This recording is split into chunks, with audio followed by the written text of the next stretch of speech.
Have you ever got impatient with yourself because you cannot stay peaceful in certain situations?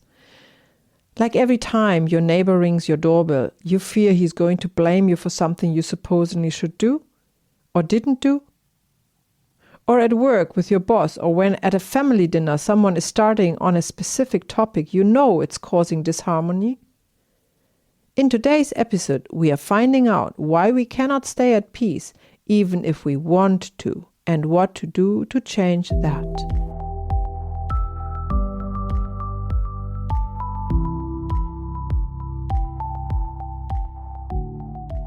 Welcome to the Family Constellation Virtual Podcast. I'm your host Maya, and with every episode I take you deep down into family systems in search for ancestral healing. I have close to 20 years of experience in this field, working for international clients, workshop participants and trainees as a systemic coach and facilitator with a bachelor degree in family constellations in the method of Bert Hellinger. Here we are exploring hidden dynamics and family secrets, finding what heals the family wound and what brings happiness and freedom to our lives with case studies, insights and interviews around family constellation and related soul healing modalities.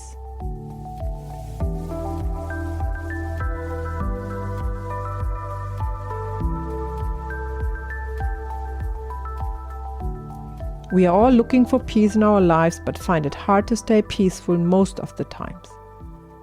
Being drawn into the drama of relationships at home or in the workplace by default is tiring and makes us questioning the meaning of it all. What's the point? Why is this happening all the time, although everyone involved is actually looking for peace? The point is, without experiencing how it is to be not at peace, we wouldn't have the desire to get out of this low state of energy and come to a higher state, the state of peace. Peace is part of the duality of our reality. Peace only exists in a world that is also experiencing to be not at peace. Does this make sense? Peace is part of the duality of our reality. It is not the absolute, the highest, the oneness enlightenment seekers are longing to find. And what is the opposite of peace? Some might say war, but I would call it non-ease. To be not at ease with what is happening in this moment. And that, if followed through undetected, is actually creating the drama. The drama at home, at work, at Netflix. You don't need to invade another country armed to the teeth to go to war, while you have it right there at your doorstep at all times. To overcome this state of mind and find peace in the present moment is taking out the dramas in your life. And the world wars instantly. The good news is you don't need to meditate for hours a day, go to a yoga festival or retreat to the mountain cave for months to find peace. 3 deep breaths, a few quiet moments sitting on the ground connecting with Mother Earth, et voila! Peace has arisen. It is that easy. Much more difficult is to stay in this state of mind. And that is actually the struggle. But why do we need to pursue something that is impossible to obtain? Peace always comes with unease. That's duality. There is no state of being at peace all the time. There is only being at peace in one moment and being not at ease in the other moment. So why don't you just relax? We have to bow to the simple fact that peace is a momentary achievement through either intention or divine intervention. And why not? If you find yourself at unease with what is, just sit down and take 3 breaths, and peace will find you once again. In this way, you are also at peace with your peace-seeking mind. Let the moment be as it is and just breathe deeply. All you need to do is to observe your mind. Be aware when it starts to go at war with the present moment and pull the plug. Sit down and take these 3, yes, now you know it, 3 deep breaths and let peace find you once again. Before you allow your mind to gallop over the meadows with loose reins straight into war with the present moment. All you have to do is keep your reins on the mind tight. The next step is to be present and detect when the mind leaves the state of peace and goes back to war. to create dramas in your life once again. Now that you know the difference, how it feels to be at peace and to be at an unease, you actually have a choice in which state you want to find yourself in more often or most of the time. If the answer to that question is, I want to be at peace, try this. Before you even feel the urge to sit down and take the 3 deep breaths to reconnect with the present moment, make a decision that you are not going to leave your state of peace in the first place. Just acknowledge whatever is happening in this moment, and that means not to judge it to be either good or bad, but just realize the simple fact it is what it is. But peace will have found you once again, or better, has not left you yet. The opposite is what means to be at unease. That means that you are not holding the reins of your mind tight. Someone else is holding them. Someone who wants to create drama in your life, going to war, burning down the house. Who the heck is this? Sabotaging each genuine effort to stay at peace no matter what the circumstances are. So let's have a closer look at this imposter, who it is. Where does he come from and why is he staying with you so closely? He's going by a lot of different names. I would like to call it the second mind or the conditioned mind. In the first 7 years of our lives, the mind is in a so-called theta state, in which it absorbs the signals from the environment without having a filter to decide if that is what you actually want to live by for the rest of your life or not. This filter, consciousness, or on a physical level the frontal lobe of the brain, comes into play when you turn 8 years old. In theta, one is conditioned by the circumstances one is born into. This is a fantastic trait of nature to ensure the survival of the human race in any environment, and it opens the possibility to change and evolve with the demands of the world the baby is born into within the first 7 years. So by default, this is a good thing. The problem arises when the environment is not defined by peace, but by being at unease or dis-ease. The child absorbs this behavior, which is creating drama over and over again from the parents, the peer group, the wider family, in school, church, on TV, computer games, you name it.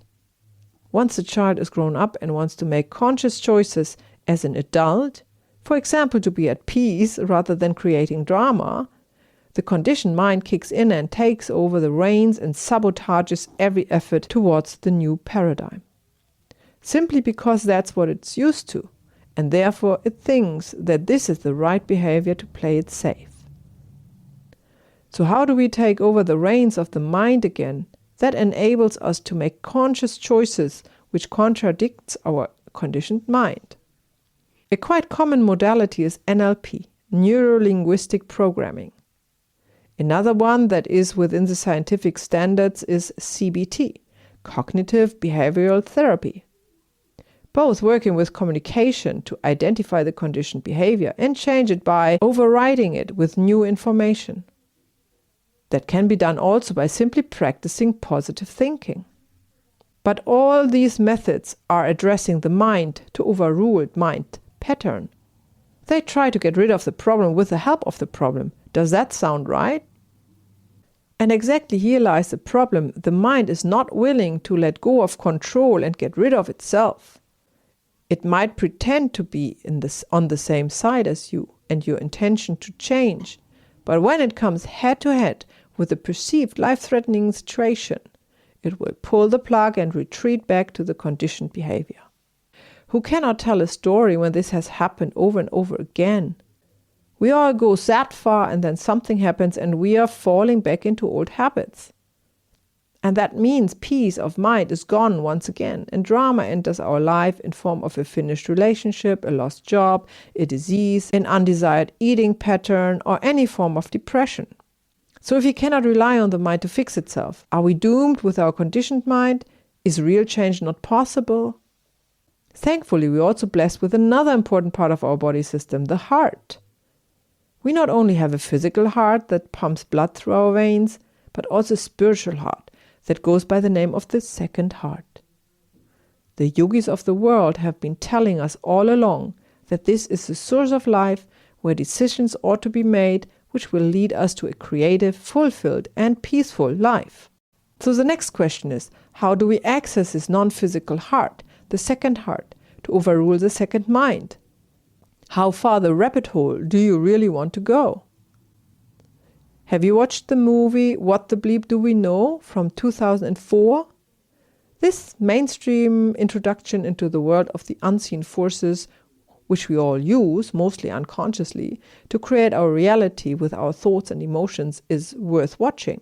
It covers quantum physics as well as spiritual beingness, and indeed these two aspects of life are going together like a pair of shoes. They take us on the road to creation and to stay at peace even in challenging times, if that's where we want to go.